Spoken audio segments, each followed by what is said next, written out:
Greetings everybody, I am Brian D0313 and this is my third attempt at trying to record my next Let's Play series, Star Wars, Knights of the Old Republic. Because the first time the game crashed, second time the computer crashed. Hopefully third time's the charm because I really enjoy playing this game and it's a great game to LP. Now it's such a shame that LucasArts was cheesy enough to not include an awesome intro video for this game, but oh well, who cares. Great games don't need intro videos. But it would explain some stuff. So this game is a role-playing game based almost 4,000 years before the Battle of Yavin, and it centers around a mysterious character who we know nothing about. Nothing at all.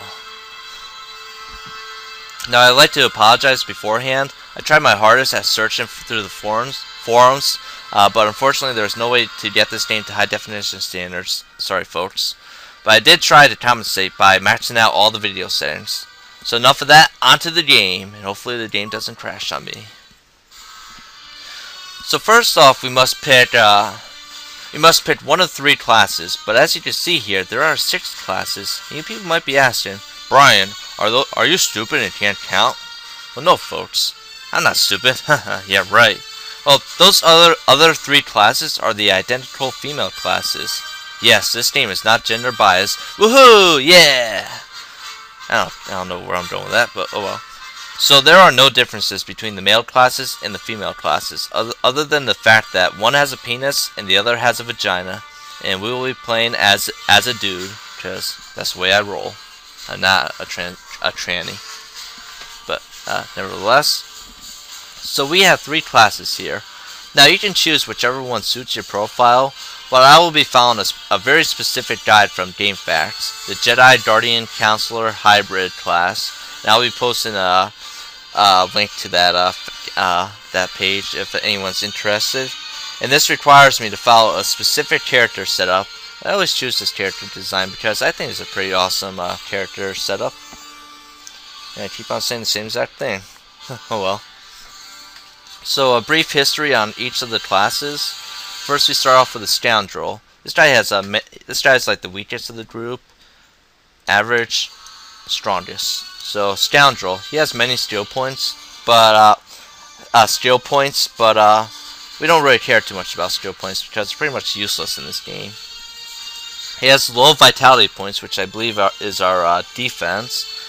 He has a sneak attack, which is useless, and he gets very few feats, which is very useful to us.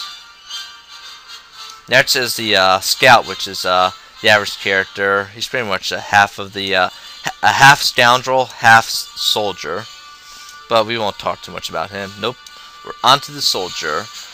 This guy has very low skill points, which we don't like skill points, so it doesn't matter too much to us. He has high vitality points, which is very useful to us, and he gets a lot of feats, which is very useful to us. So we'll be picking the soldier. Now you can do a quick character setup, which the game just sets up the character for you. But I'll be doing a custom character design. We'll start off with the portrait. Okay, so most of you people may know that the Star Wars universe has both the light side and the dark side, and this game allows us to follow whichever one we want. And not only that, it also lets us flip-flop whenever we want. How cool is that, people? Now my guy will be evil because a wise man once said, "Evil will always triumph because good is dumb." Now I find that philosophy to be spot on. Now in order to be evil, sorry about that folks, my throat is killing me here. We need a character with a very recognizable face. So viewers, just tell me when to stop. And since no one is responding, I'll stop on my own. Oh, this guy looks pretty badass. Attributes.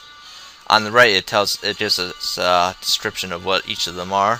First off is strength, which increases our melee weapon damage. And since my character will be strictly a melee character, we're going to bump this up to 14. And up here it gives us a +2 modifier. Down here is next is dexterity, which deals with blaster damage, which we don't care about. But it also deals with defensive rating, so we're going to bump this one up to 14 as well. Constitution, I believe, deals with health, So we're going to bump this one up to 12, which gives us a +1 modifier. Also up here, as you just see, it tells us how much each point costs. I guess the higher you go, the more points it costs. See? And that's for each of these attributes. Intelligence, I think that deals with skill points, so we're not going to worry about this one at all. Wisdom deals with force points, which is the Jedi force powers. Now I don't know why we have to choose this one because our character is not a Jedi, but wisdom is pretty important for a Jedi. The higher it is, the more force power he has, or FP. So we're going to bump this one up to 15. Just we got the extra skill points. And charisma is also a very important one to us. This deals with our speech ability. And there's going to be a lot of dialogue in this game, and we gotta make a lot of choices. And the better our persuasion, sorry about that, folks. Our persuasive skill is, the more likely we are to get a successful. I don't even know what I'm talking about. The more successful we are at talking to people, I guess. So we're just going to put everything else into this one. +2 modifier. So we got 14, 14, 12, 8, 15, and 14. Now if you want, you can do recommended settings, but we're not going to worry about that. Next, our skills, as I said, are pretty much useless in this game. Well, they're not useless, but they're useless for my character. Computer use deals with how well you are at hacking a computer. The higher you are, the less spice it takes to hack a computer. And we'll be getting a character later on, which will help us out with that. So we're not going to worry about computer use.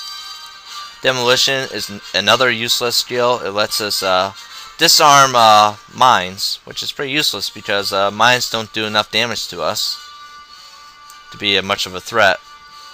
Stealth, pretty much useless. There's only one time in the game where stealth is actually useful. And after that, it's pretty much useless, so we're not going to dump any points into this. Awareness just lets us see stealth characters, which is pretty useless too. And, well, it's pretty much useless because I've never actually seen a person stealth in this game before. And I just noticed up here it says related attributes, so I guess attributes also affect skills too. Yeah.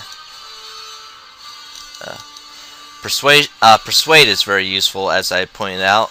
The higher this is, the more likely we have a successful have successful dialogue. And I keep on messing this up for some weird reason, but I'm just going to dump all my skill points into this.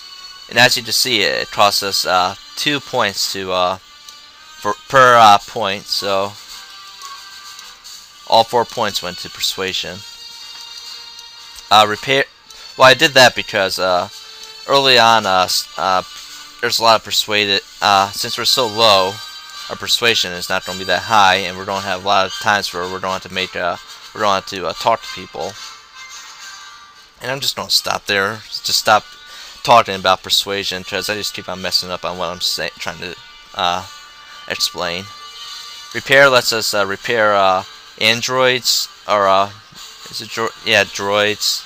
They're not androids. They let us repair droids, which are pretty helpful for us, and it's pretty useless to us. We get a character who gets repair skills later on.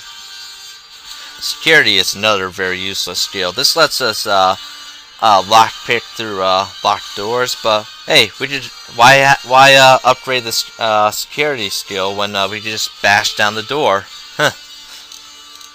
And finally is treat injury, which the higher this is, the more health medical pack restores. And we're going to dump our points into our skill points into this as well, but since I don't have any more, oh well, it's going to stay at 0. Hopefully that doesn't affect me too much. It's been a while since I played this game, so I forgot what I normally do. I think I normally do 1 here and 2 here, but I'm going to start off with high persuade. Actually, no, I'm going to put 2 here, because I think I level up before persuade actually comes in handy. Nah, never mind. I'm going to put everything into Persuade. Feats. As a soldier, we get we are proficient in all the armor classes, and well, this is all we get as a soldier to start off with. These are free feats, and we get one extra feat to use to purchase. So we're going to put that into 2-weapon fighting, which allows us to use 2 weapons, which is pretty cool. 2 weapons is always awesome. Double the attack, right? And once you max this out, it pretty much negates the penalties of using 2 weapons. Caution is pretty useless because, as you see, demolition and stealth. Critical strike is pretty useful. This is a melee weapon attack, and I'll be maxing this one out first. Empathy, it's an okay skill, I guess. We probably won't be putting any. Well, it's a pretty useful feat, not a skill. And I probably won't be putting any feat points into this. Flurry is like a multi-attack feat for a melee character. I'll probably be doing this one as well. Gearhead, useless. Repair, security, and computer use. Conditioning is an okay feat if we don't have anything else to dump our feet into. Implants is allows us to use implants, which is pretty useless, I think. Power attack is a strong attack, strong melee attack, and this one's pretty useful, pretty good, I think, in my opinion. I usually use this one for my character. Next are the blaster feats, which are pretty identical to the melee feats. Power blast, same as power attack. Rapid shot, same as flurry, and sniper shot, same as critical strike, but all with blasters. And since my character is going to be a melee character, I'm not going to use any of these feats. Next are the weapon proficiencies. We have blaster pistols, rifles, heavy weapons, which are useless to my character, and melee weapons, which I'll be doing. Toughness is allows us more defense, which is pretty good if we don't have any extra feat points to use. And last but not least is dueling, which is which increases our single weapon proficiency, which I'm not going to be doing since there's no point in doing dueling and two weapon fighting. Whichever one you choose at first, just keep on going with it. So I'm not going to be doing this one for this character. Maybe for another character, but not this character. And as I said, this one lets us improve our single weapon fighting skills. And I guess that's about it for this. Oh, one more thing. My character's name is going to be not Gale, it's going to be Zerro. Because Zerro is an awesome name from Mega Man. And I know for Mega Man it's Zero, but I always put an extra R in there because I think it looks better. And my throat's killing me. So that's enough for this intro episode. Join me next time when I start my Let's Play, my Knights of the Old Republic Let's Play series. This has been Brian D0313 saying see ya and have a good day, folks.